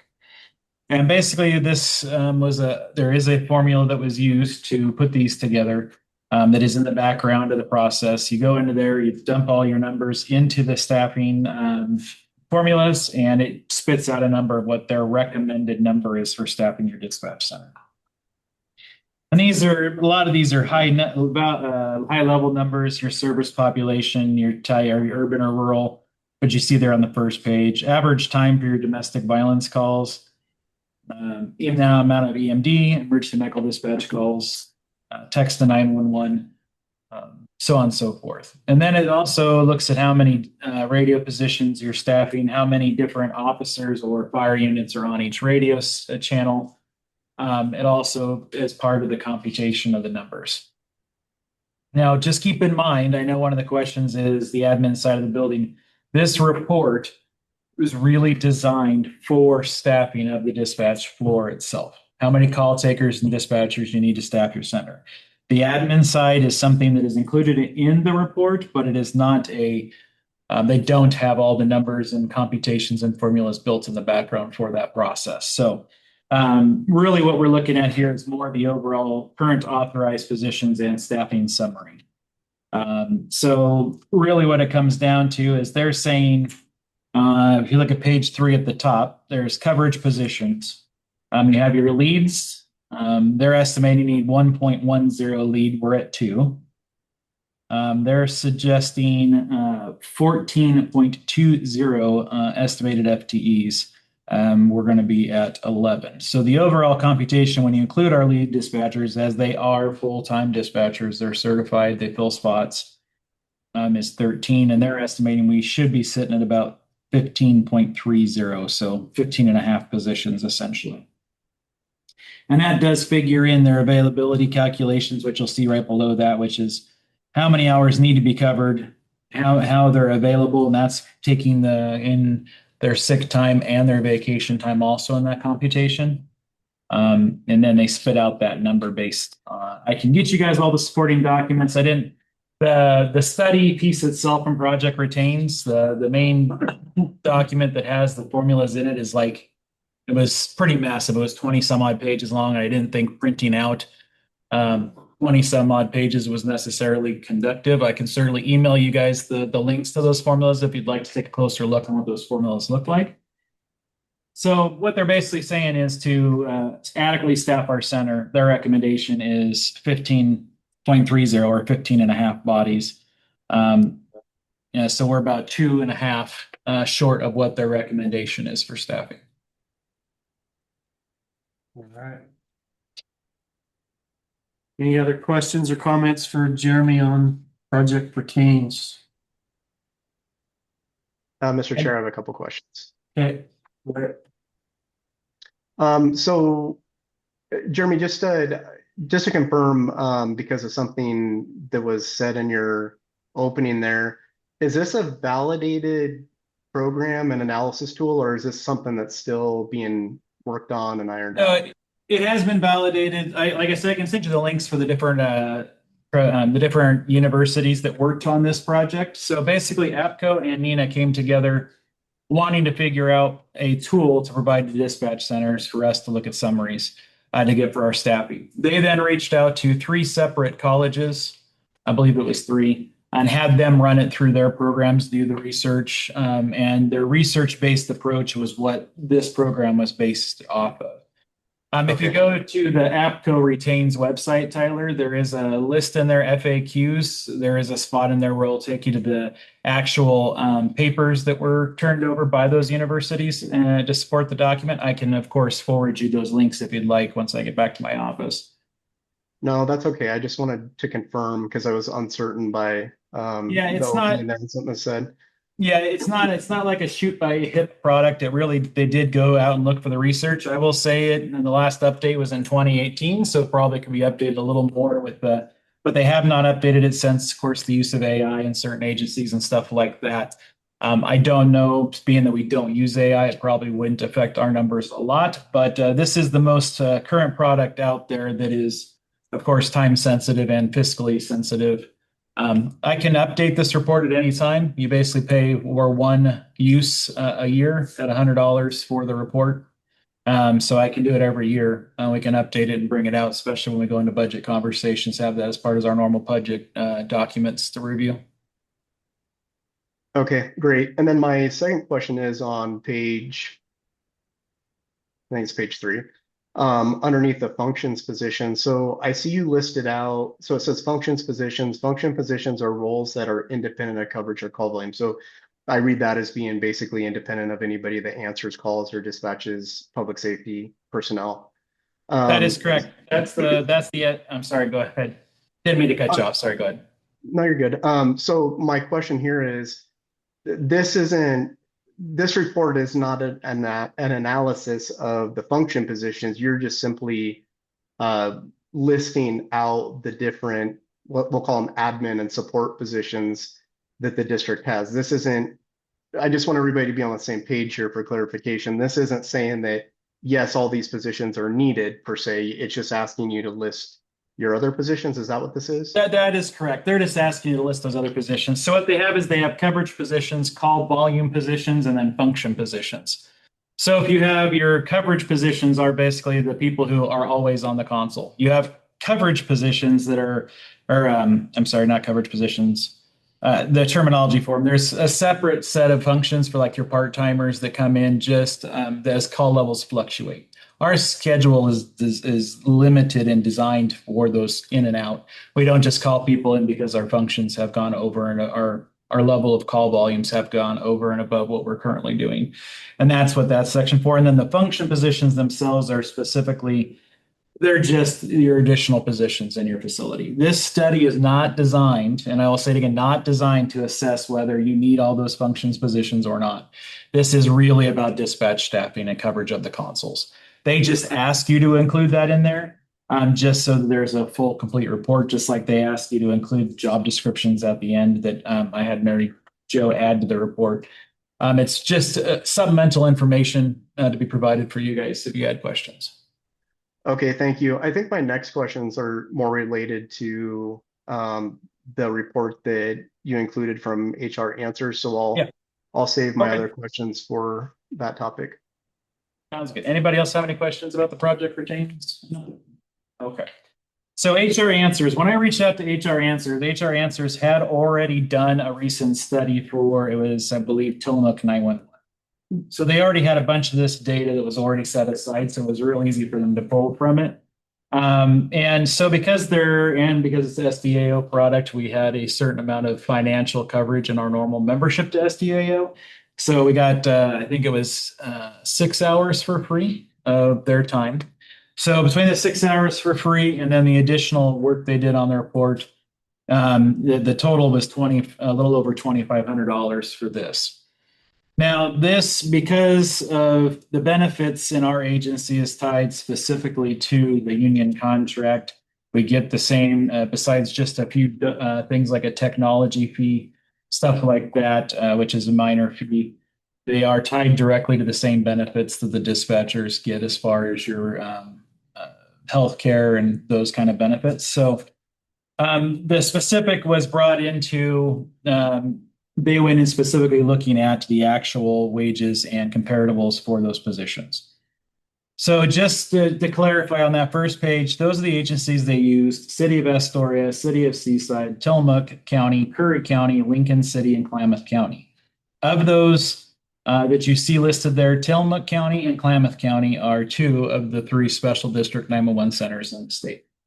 So they included both of those in there, as they are essentially the same governing model as we are. Everybody else, City of Astoria and Seaside operate underneath their police department. So they answer to the chief of police, and then you have and Lincoln City as well. And then Curry County is just an independent county agency. So the overall findings that you'll find listed in that at the bottom of the first page, sorry.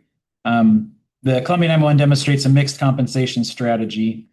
Leadership compensation is highly competitive, especially at my position. Technical and support classifications are generally market aligned or above market. The operations, leadership, and financial positions are notably below market averages. Several of these positions did lack direct comparators with our other agencies. So that being said, some of the unknown in this study is not having a great representation amongst these other agencies of positions that match ours. So there is a general comparative put at the bottom of that summary, just kind of summarize it for you so you can see what they're looking at. So I guess the question is, I mean, I could go through this whole report line for line, but I think the more important thing to look at is going to be back in the charts that are listed towards the back of the document, where it lists like my position as the executive director and then the positions of all the others that are similar to my role. Now, the ones that you need to know there is, I can tell you, City of Astoria and City of Seaside 911, they have a comms manager that runs both of theirs because they answer to the chief of the police. The chief of police is essentially the executive director of the organization. So that's why theirs looks a little different. Curry County Communications Sergeant, I don't know intimately Curry County's makeup, but I would imagine that they must be answering to a lieutenant at the sheriff's office based on the communications sergeant position. And then dispatch supervisor at Lincoln City 911, again, they're probably answering to a sergeant or a lieutenant. So the comparative there is, I guess you can look at that, yes, looking at the overall salary compensation, I am paid significantly higher than the rest of those, but they're also, besides Tillamook County and Klamath County, their makeup, their government structure and operating structure is a little different. And there is extra people that they're answering to instead of one person at the top. So then you actually also have your technical manager. City of Astoria and Seaside don't have those positions. Tillamook County does. They're listed there. Lincoln City 911 is listed there. I'm going to guess that's a citywide system administrator, I would bet, just based off the title there. I don't know specifically for sure on that one. Again, as technical manager is kind of right in that ballpark of 101 to 108%.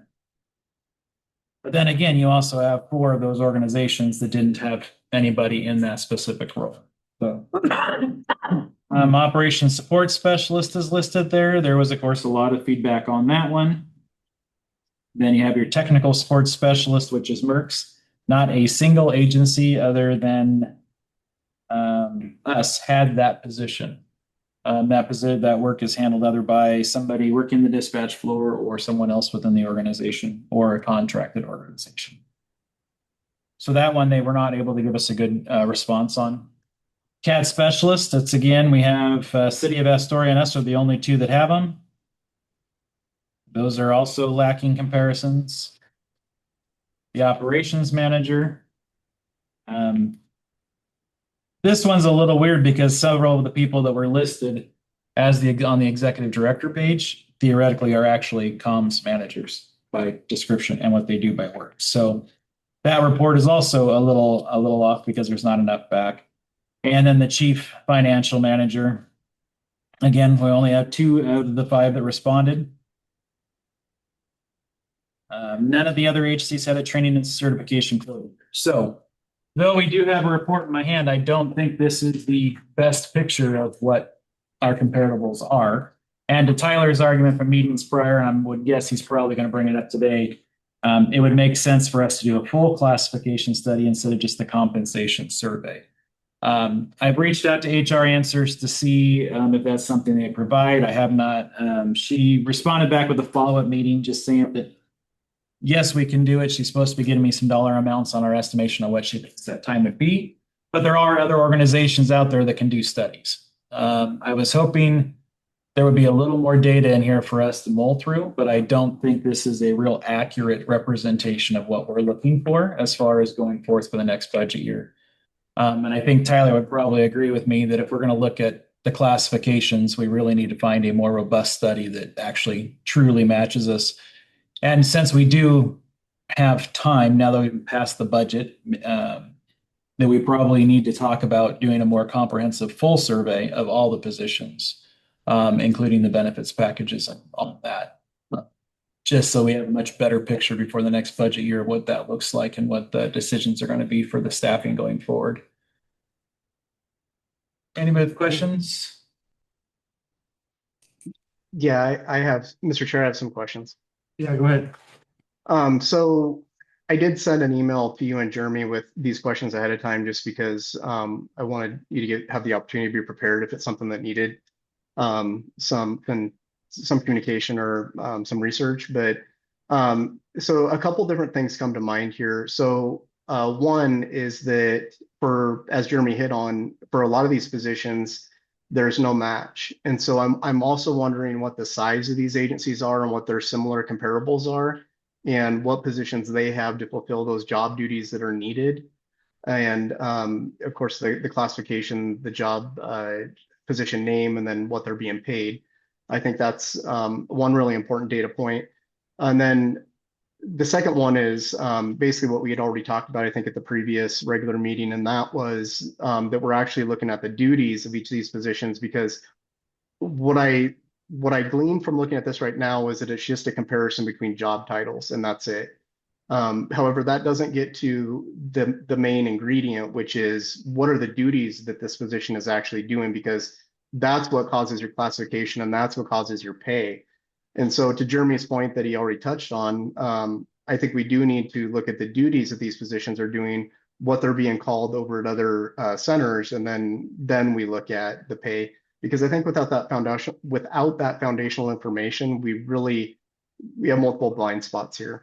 So she was provided with all of the job descriptions, and I have a feeling that's why the managers for like Astoria and Seaside were pushed up into my executive director, because of the classifications and the job descriptions are much more similar than they are. So she did get those descriptions, but I will say, again, we have several of these that don't have any comparisons. So regardless of what that description looks like, as far as agency size, I can speak with Klamath Falls. I think I reached out to her, and her staffing was very similar to ours as far as dispatch positions. She did lack some of the administrative positions. I will tell you, Seaside PD's only got like 8 dispatchers, 1 manager. Astoria, I think, is right about 8 with a manager. So they're significantly smaller. Their call volumes are significantly smaller. So I don't know that this is the most accurate representation of our organization as far as our call volumes or our staffing. So, which is why I think that we probably need to do a much more comprehensive look out there and find comparables. We're in this weird space that we have Portland-esque call volumes, not quite what Portland and Multnomah County, Washington County have, but our call volumes are significantly higher than a lot of our neighboring agencies that would be a similar population. And that's just purely because we are part of the suburbs of Portland now. And we have all that through traffic. Seaside and Astoria, their call volumes look very similar, but they have a very seasonal call volume. They get inundated during the summer, and then during the winter, a lot of those call volumes drop off. So I don't know that we would have to do some work on what those comparables are and try to set some determining guidelines on what those comparables are for us. I mean, we use some on the union negotiation side that we could probably pull out, but I don't know that necessarily in the grand scheme of things, they're the best comparators for us either. So we'd have to have a much better conversation before we go out on what our comparisons look like by dispatcher, by staff, by call volume, and some of the technology pieces. Because we are so close to the Portland metro area, our technology is a little more advanced than what some of the coastal agencies are using just out of sheer necessity. So I do think that though there is some information in there, I don't know that it's the best information or the greatest information. I do think that we may want to look out for a firm, somebody that can spend some real time digging into this and trying to find us a good answer versus HR Answers. HR Answers was quick, and that was the hope for. It was something a little better in that time frame, and unfortunately, we fell short on exactly what we were looking for as far as deliverables and conversation pieces. So, all right. Yeah. Any other questions, comments? We got our next board meeting is Thursday, July 23rd at 9 a.m. Everybody good with that?